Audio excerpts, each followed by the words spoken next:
Bismillahirrahmanirrahim. Alhamdulillah Rabbil Alameen. Hasbanallah wa ni'ma wakil. The Lord is my light and my salvation. Whom shall I fear? And yea, though I walk through the valley of the shadow of death, I will fear no evil, for you art with me. Thy rod and thy staff, they comfort me. Thou preparest a table before me in the presence of my enemies. You anoint my head with oil. My cup overflows, and surely goodness and mercy shall follow me all the days of my life, and I will dwell in the house of the Lord forever and ever. Amen. Assalamu alaikum. Welcome to Johnny's Bite. Good morning. It's a rainy morning. It's wet, so I trust that you are keeping safe and secure from all alarm. Well, we're back again, and I trust that you are doing very, very fine. I am fine, in high spirits, even though you have transportation issues, you have electricity bills coming at you, you have water bills, you have pressure from the landlord, you have pressure from feeding, children's school fees is coming up, extra classes fees, accommodation, clothing. You have all those things hitting at you, but still we move. So the hashtag is Johnny's Bite. Johnny's Bite is the people's bite. And our hashtag that we're using now, and we're trying to fish out all those who are due for retirement, who have refused to go, we say, let the retirees go. Hashtag, let the retirees go. Join the hashtag, let the retirees go. Let the retirees go. Let the retirees go. Let the retirees go. That's our hashtag.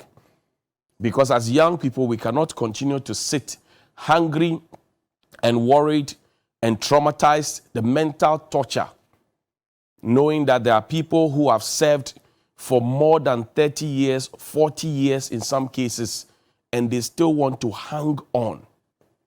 Yesterday, I was telling somebody that if IGP Opon Bueno had not gone, how would we have seen young Dr. George Ekufu Dampari, who is now IGP? If IGP Opon Bueno had not gone, how would we have seen young Dr. George Ekufu Dampari, who says the police is not corrupt, but has not shown us any scientific proof? How would we have seen him? So mokwaya ni mokwaba, that's all. Obinko no obimbra, that's all. And if it is your time to go, you leave when the applause is loudest. You don't stay on.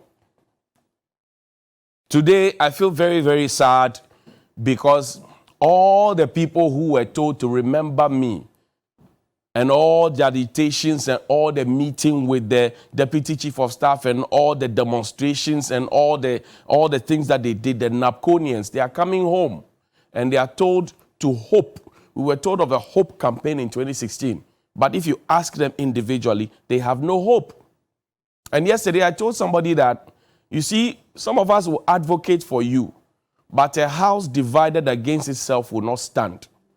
Within that same NAPCO space, there are two categories of people. There's one side who have decided that whether good or bad, they will not change. They will defend the government to the hilt. They will speak against their own people, and they will make their own association look very bad so that a few of them will look good in the eyes of the government so that they can continue being tied to the apron strings of those people, and then they can get what they have been getting.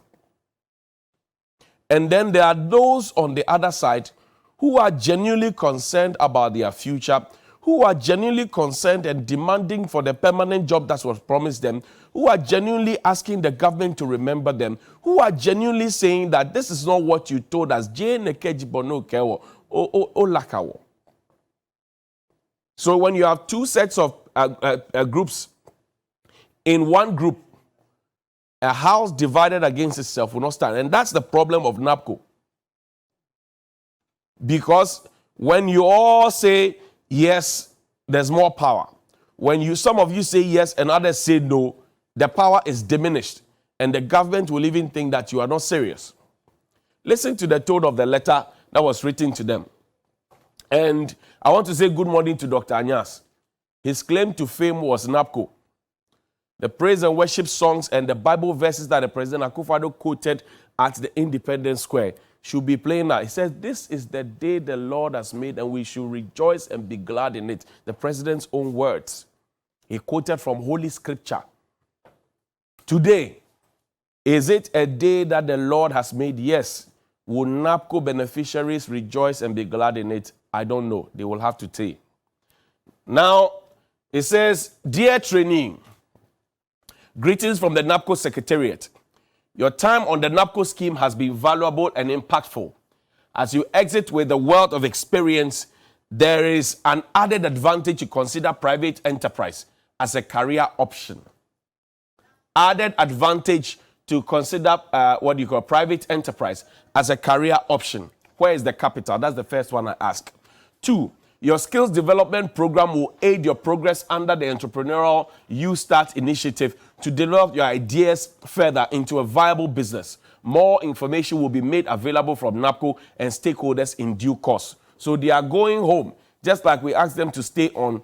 They are going home to go and wait for information that will come in due course, because they have not been directed exactly where to go, and to say that you can apply to so and so and you are entitled to get so and so amount, and these are the options that are available to you, and these are the business mentors that we have made available to you, and they will hold your hands and guide you, and we will even put you in grouping like we have done for community mining and all those masquerading things that we do. Read. It says, equally on any outstanding stipends, expect any valid payment and notification via the same means after validation and verification, district and your MIP, once all the funding arrangements are concluded. So the monies that are owed them for all these months have also not been given to us. So they are literally going home to either drink the air and chew stones to survive. That is how wicked we are as a country. That is how wicked we are as a country. And you see those young people on those NAPCO pages who decide to insult media houses, who are advocating for the young people to be able to get. When you were given the NAPCO opportunities, we broadcasted it. We put it out there. When you had your ceremonies at the Independence Square and the rest, we broadcasted. I know the NAPCO story off the top of my head. Heal Ghana, Teach Ghana, Feed Ghana, Digitize Ghana, Civic Ghana. I know them off the top of my head. And I can tell you what the objective of the NAPCO thing was. So today, if it has hit a snag, we are not seeing Dr. Anyas. The Minister for Employment and Labor Relations is not talking to you. The Deputy Chief of Staff now says they are going to understand the problem that they created to be able to solve it. And we are asking questions, and you decide that a few of you who are still loyal to the rot will be insulting us. God bless you. But your colleagues are the ones who are not angry enough. And as KKD said, you are only walking around because it is legal to shoot you. Because you are the cause of their problems. They make progress and you make them retrogress. Listen, their monies are stuck. Again, it says, for all who remained at post beyond October 2021. Now, guess what? You expect me to stay at post. I do not have transport to take me to work and back from work. And so I stay at home. And this caveat, I think, is so unfair. It is not my fault that I didn't want to go to work. You decided that you were not going to pay me the stipends that was going to help me. 699 cedis. Yesterday, I did a calculation. If you look at the infraction, the 3 ghost names that were identified at the finance ministry, totaling over 1,118,000 Ghana cedis. It could pay up to 1,400, 500 NAPCO beneficiaries a month. 3 people only got that.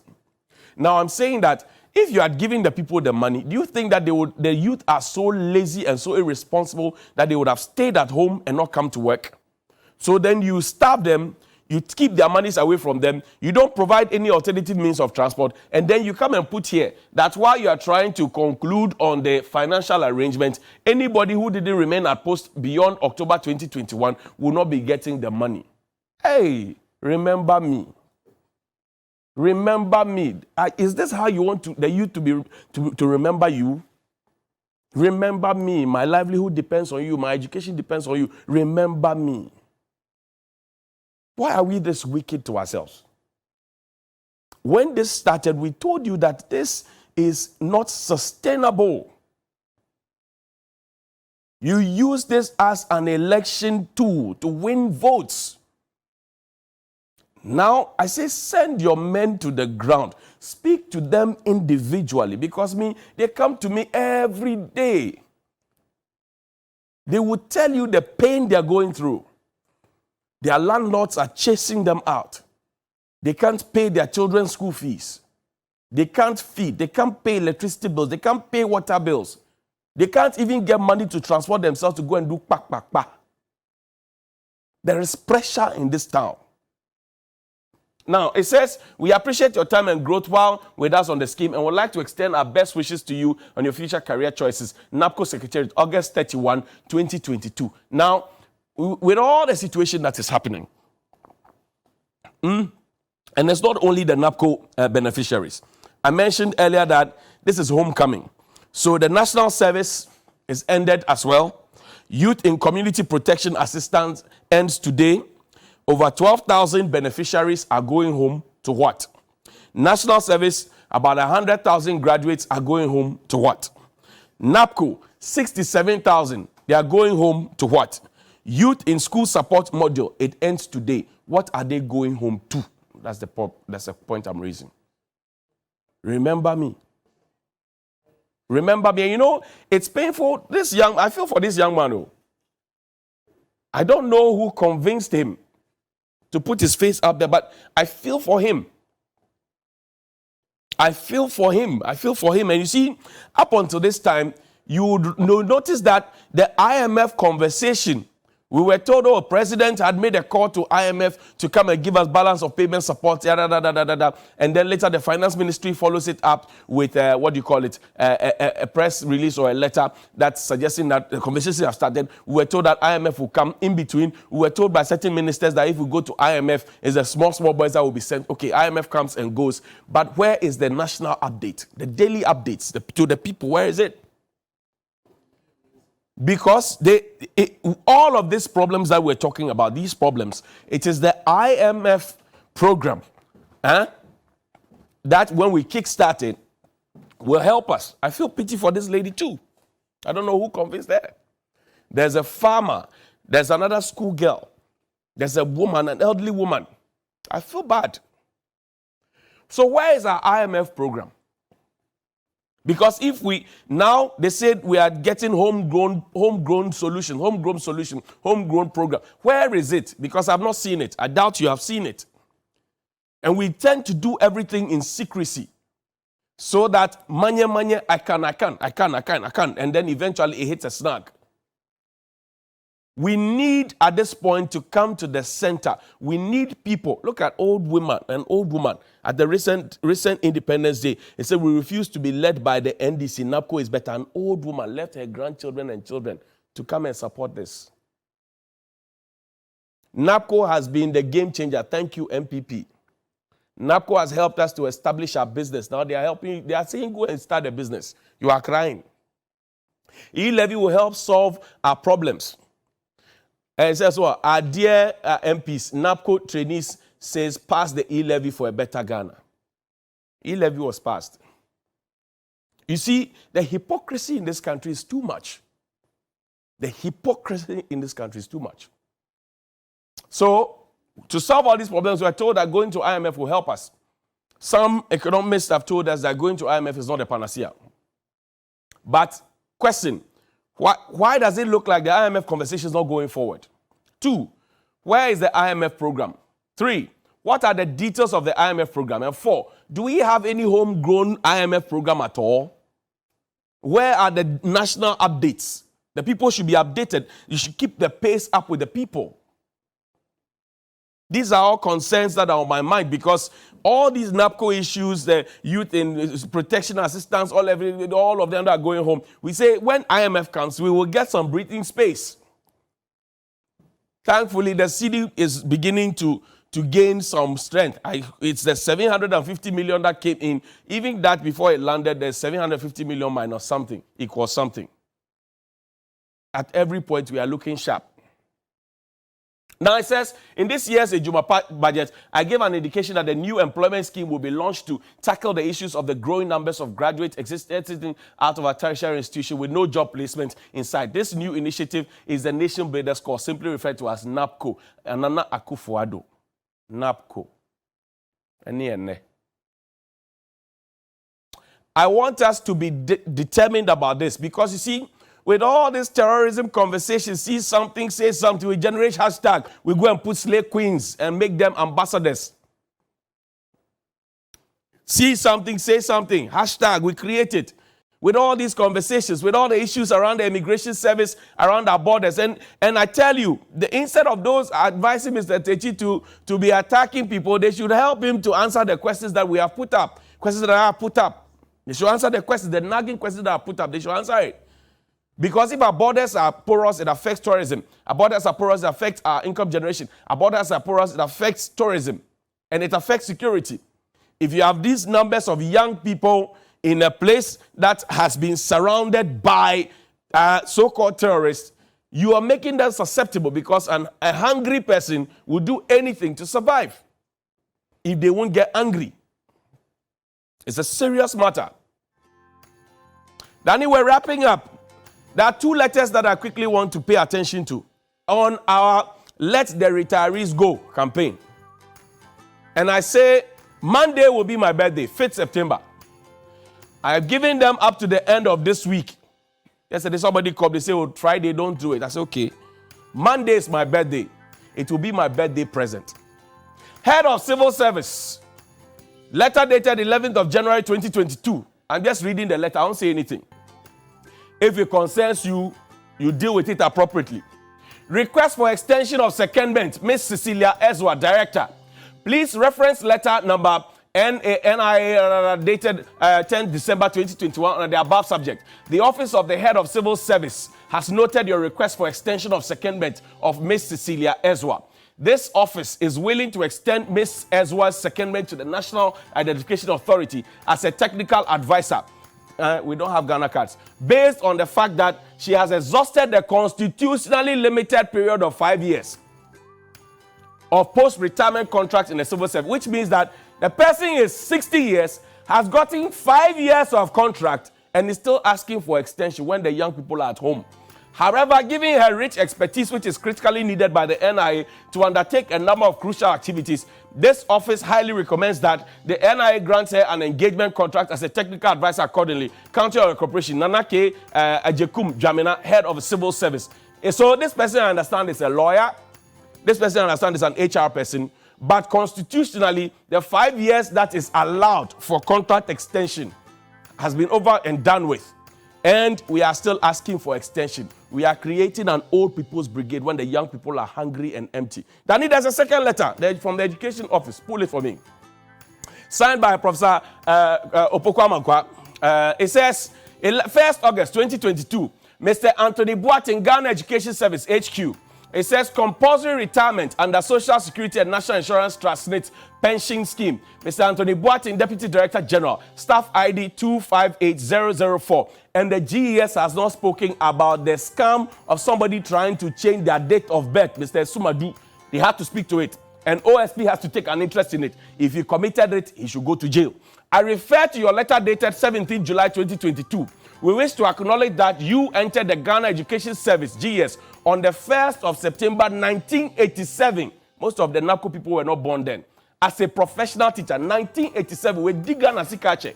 By dint of hard work, you rose through the ranks as a superintendent and as a classroom teacher to become a Deputy Director General of Education. In your career, you worked at the GES Council Secretariat, rising to become the Acting Secretary to the Council, Head of Legal Unit, Director for HRMD, Director for Special Education, and ultimately became the Deputy Director General in charge of Management Service. By constitutional provision, you were to retire from the Ghana Education Service with effect from 16 August 2020. You were granted post-retirement contract by His Excellency, the President, from 17th August 2020, which is expected to end on the 16th of August 2022. SNIT is responsible for a retirement benefit, which means he's getting it.